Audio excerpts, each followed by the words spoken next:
Morning Year 9. Okay, today's lesson we're going to be focusing on the past tense, and I know that we've done quite a few lessons leading up to this on how we form the perfect tense, when we'd use it, okay, and the different rules that we'd apply. So the aim of the lesson is to identify specific signposts within a text which illustrate the perfect tense, but then to go on and use these to produce some guidelines for us to write in the perfect tense. Okay, so that's what we'll have achieved by the end of the lesson. The way that we're going to do this is through a technique called snowballing.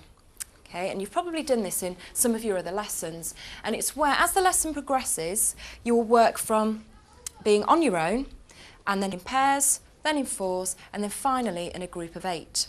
All right, so it's going to require you to cooperate with people in your group, okay, which I know you're all capable of. You can all see that you have a text in front of you on the table.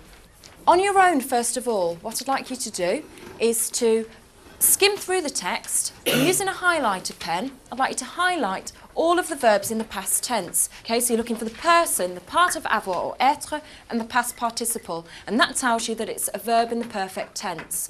So I'm going to give you just 1 minute. So off you go. Today's class is a Year 9 mixed ability group. They're actually taught within their tutor groups for French, whereas in other subjects across the school, they're taught within sets. The students have recently been looking at the perfect tense. So in the previous 2 lessons, they've been looking at the rules and how to apply the perfect tense. In today's lesson, they'll be focusing in more detail, looking at a text and looking at particular verbs, opinions and time phrases in the perfect tense. Okay, stop what you're doing, put your pens down. Okay, you've managed that very well. What I'd like you to do now is, with a person next to you, so you're going to work in pairs now, you're going to compare the verbs that you've highlighted. But I also want you to be able to identify whether or not the verb is an avoir verb or an être verb. If it's an avoir verb, can you mark it with an A? If you think it's an être verb, can you mark it with an E, please? Just on one of the sheets in your pairs. You've got 2 minutes to do that. Could be next one. Yeah, that's that one. Yeah. That's être because it's got the je suis again. In pairs, I'd like them to share their ideas, and I'd also like them to just work on one text. So they're having to discuss things together, make decisions together, with one of them nominated as scribe, so that they're listening to each other and writing down their ideas. I put them in male and female groups and also to mixed ability, so that anybody who felt less confident was supported by a more confident partner. This would be avoir because it hasn't got suis, it's just she. Yeah, Lizzie. That would be être because it has a suis, but that would be avoir Because it's got because just the she. that's definitely avoir. Yeah, because it's the They, avoir. Yeah. That's Okay, well done. You can stop there, just put your pens down for 1 moment. Can I ask you just to look at the people working around your table? You've just been working in pairs. What I'd like you to do now is join in fours, using the same text, okay, but just one text between the 4 of you. I'd like you to choose a different colour highlighter pen, and I'd like you to identify all of the time phrases within that text. Can anybody give me an example of a time phrase? Sam? Ilya and Semaine. And what did that mean? A week ago. A week ago, well done. Right, you have 2 minutes to work in your fours then and highlight as many time phrases you can within that text. Okay, off you go. When the 2 groups move into groups of 4, it actually gets a lot more difficult to coordinate. So I'm actually looking for them to use certain skills that they have, certain social skills. So being able to listen to each other, being able to accept other people's opinions. Obviously there'll be a certain amount of discussion going on, maybe some disagreements. So hopefully these can be ironed out through group work. You got amendement. Does that go to here? Yeah. It's Wednesday, isn't it? Then you got jeudi here. Yes. What's this mean? A week? Would it be a week ago? Yeah, a week ago. No, it's like one at the front of every paragraph. The London one. London one, that's the following day. Yeah. Yeah. And then mercredi après-midi, so that'd be Wednesday. Is it at midday? Yeah. Yeah. Should the dernier we doing? So that would be would it be Thursday? Yeah, I think it is. Yeah. Hang on. I know that means day. What does suivant mean? Yeah, I think it's just president. You know. This means day, but suivant, what does that mean?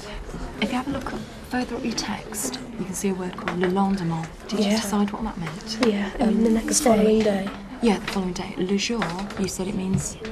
The day. Yeah. Suivant means following, so it's a different way of saying the same thing. So it's jour the same, suivant. so Yeah. that's following day? Yeah. Okay. Well done. Thank you. Can you stop what you're doing? Put your pens down, please.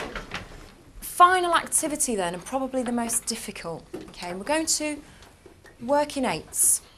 So you've been working in fours, you're going to join together with everybody on your desk now, and hopefully this will be the part where we'll actually achieve our aim.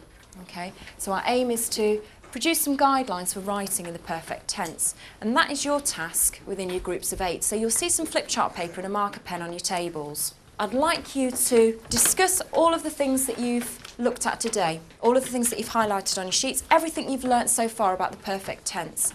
And I'd like you to come up with a set of guidelines on how we can best write in the perfect tense. So if we apply all of these guidelines, these rules, we can be certain that we'll form an excellent piece of writing in the perfect tense. I want you to make sure, though, when you're working in your groups, that everybody has equal responsibility, because you're going to be presenting back to the rest of the group on your findings. Okay? So make sure that as you're discussing your ideas, that you're also allocating topics to certain people, so that when they come up to the front, they all have an equal role to play. All right? So that's part of your task as well. Right, you've got 5 minutes to get those ideas down on paper. Off you go. We need to start with the 3 P's. What we do is everyone's got to do something to say. We'll start with Sam, we'll get something for him to say, and just go around. Because the groups are getting much larger now, the students have to cooperate a lot more. Their listening skills will have to be more acute. They, again, have to listen to other people's opinions.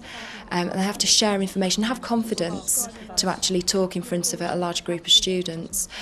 Also, I'd like them to have a responsibility within that group, so each person will be responsible for feeding back something that they've discussed during that session. Who's got something to say now? Has everyone got something to say? At the start you can say Sam's doing the example for part of extra. Yeah. You can get a pen and write all different words. Opinions. You're rejecting. Who wants to do rejecting? You're Mr. I'll do Mr. I'm that and you're that.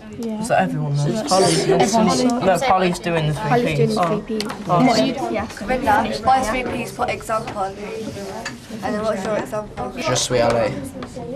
We need examples of these, don't we? Like person. Yeah, person is the like J2. Yeah, J2. Yeah. J2, Ila. Ella. Drop it there. Yeah, like it's J2, Ella, isn't it? What else? Right, can you stop there? I'm so impressed, having walked around the different groups, you've come up with so many guidelines that we can use for past tense writing. And what I'm going to ask you to do now is to come up in your groups and present your findings to everybody else. Okay, can I ask Kulvinder's group, would you like to come up to the front and give your presentation, please? And I shall stand at the back of the room and get a good view. Okay, whenever you're ready, Sunita. Okay. To form a piece of writing in the past tense, you need all of these factors. The 3 P's are person, part of avoir, être, and past participle. An example of être is je suis allé. An example of past participle verbs are manger, respondu and fini. To change manger, you take off the ER and add E acute. To change respondu, you take off the ER and add U. And to change fini, you take off the IR and add I. To form perfect paragraph in the past tense, you need to include time phrases. An example of time phrases is le lendemain. This means the following day. When you want to express an opinion in the past tense, you need to include c'était followed by the adjective. For example, c'était fantastic. An adjective is a describing word which can help you in a sentence. For example, grand, which means big or large, or petit, which means small. Mr. Van's trumped is a form of remembering être verbs. Thank you for listening to our presentation. I hope you know a little bit more about the past tense now. Fini, voila. Très bien, round of applause, well done. Snowballing gives the students the opportunity to build on the knowledge that they already have and then to develop some new skills and take that further. Snowballing wouldn't work in every situation, and there are lots of other group work strategies that I could employ. However, I found that snowballing was very successful today in achieving my aims.